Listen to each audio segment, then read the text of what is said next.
నేను రావటం వల్ల మీ పరువు మీ ప్రతిష్ట. సరే అలాగే అనుకో. లక్ష్మి వెళ్తామన్నా వస్తుందో ఇవాళ? వస్తుంది నాన్న. రోజుకు ఒక్కసారైనా నన్ను కలుసుకోకుండా వెళ్ళాలి. అదేమిటో దానికి నా మీద కన్నా నీ మీదే మక్కువ ఎక్కువ. ఆశ్చర్యమే ఉంది నాన్న. జన్మనిచ్చిన కారణంగా నిన్ను అభిమానిస్తోంది, కానీ ఇక్కడ జీవితంలో ఏదో తెలియని నిజం దాన్ని ఆకర్షిస్తోంది. రాము, ఈ కట్టికి చచ్చిపోయిన తర్వాత ఇద్దరు ఇబ్బందిస్తామేమో అని కలవదన్నాను. ఏం పుణ్యం చేస్తుందో అది ముందే వెళ్ళిపోయింది. ఈ సంకారం చూడటానికో ఏమో నేను ఇంకా బతుకున్నాను. నీ మాటలకి నాకు దుఃఖం ముంచుకొచ్చి బోర్ మంటాను అనుకుంటే నువ్వు పొరపాటు పడ్డాను. నలుగురులాగే నేను నమ్మిన చోటికి నేను చేయలేను. నేను నమ్మిన జీవితాన్ని నేను గడుపుతున్నాను.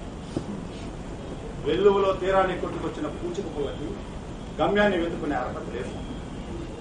అందరూ ప్రవాహంలో కొట్టుకుపోతుంటే నువ్వు మాత్రం నిలబడ్డ చోటే నిలదొక్కోవాలని ప్రయత్నిస్తున్నావు. కానీ వాళ్ళ కింద భూమి లేదు. ఏనాడో కొట్టుకుపోయింది. కింద పట్టానికి కట్టే వ్యవధ లేదు. నేను నమ్మిన చోటికి నేను చేరాను. నువ్వు నేర్పినా నేను నమ్మిన నిజాయితీ నన్ను ఇక్కడికి పంపింది. నా కాళ్ళ కింద భూమి లేదు నాన్న. ఎందుకంటే నేను భూమి మీద నిలబడాలని కోరుకోవటం లేదు. అందుకే ప్రశ్నలు వేయటం మానుకున్నాను.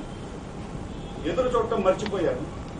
ఆలోచించే అలవాటుని దూరం చేసుకున్నాను. లక్ష్మి ఇంకా ఇక్కడికి రావటం మంచిది కాదేమో అనిపిస్తుంది. ఆ మాట నువ్వు దానికి చెబుతావా నాకు చెప్పాను. బాధపడుతుంది. నువ్వే చెప్పు. అలాగే వస్తాను.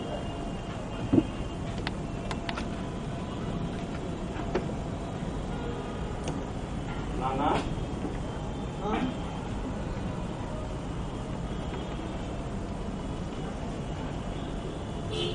క్రితంసారి చూసినప్పుడు కన్నా బాగా నీరసించిపోయావు నాన్న. ఆరోగ్య జాగ్రత్త.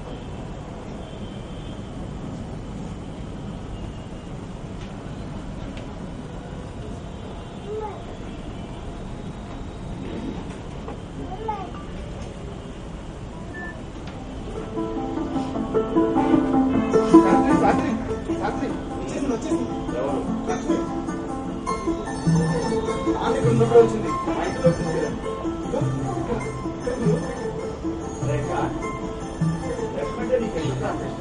నీకు మాత్రం లేదా? నాకు మళ్ళీ జన్మంటూ ఉంటే లక్ష్మీ మనసుకు నచ్చే మనిషిగా పుట్టాను. మన జీవితాలు చెడిపోకముందు ఎలా పవిత్రంగా ఉండేదో లక్ష్మీ చెబుతున్నట్టు ఉంటుంది. ఈ జీవితం మరీ ముగిదైపోయిందా? వస్తా గురు.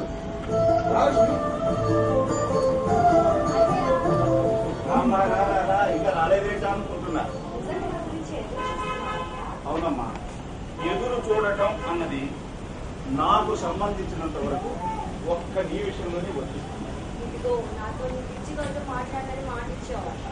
అలాగే అలాగే అలాగే అది కాదు. అందులో ఆ పిచ్చి వరకు గడుపుతూ మాట్లాడాలని నువ్వు కూడా నాకు పాటించావు. ఏదో ఒకే గడుపుకుంటున్న కారణంగా అన్నయ్య అంటే ఒప్పుకుంటాను. లోపల ఒక పెద్ద మనిషి ఉన్నారు. పార్టీ రావాలంటే నువ్వే చేసుకోవాలి.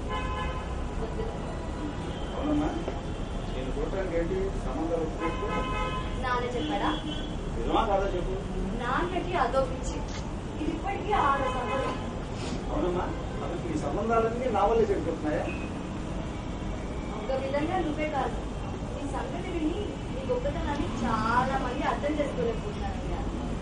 పోనీ ఇలాంటి నిజాన్ని నాకు చేసే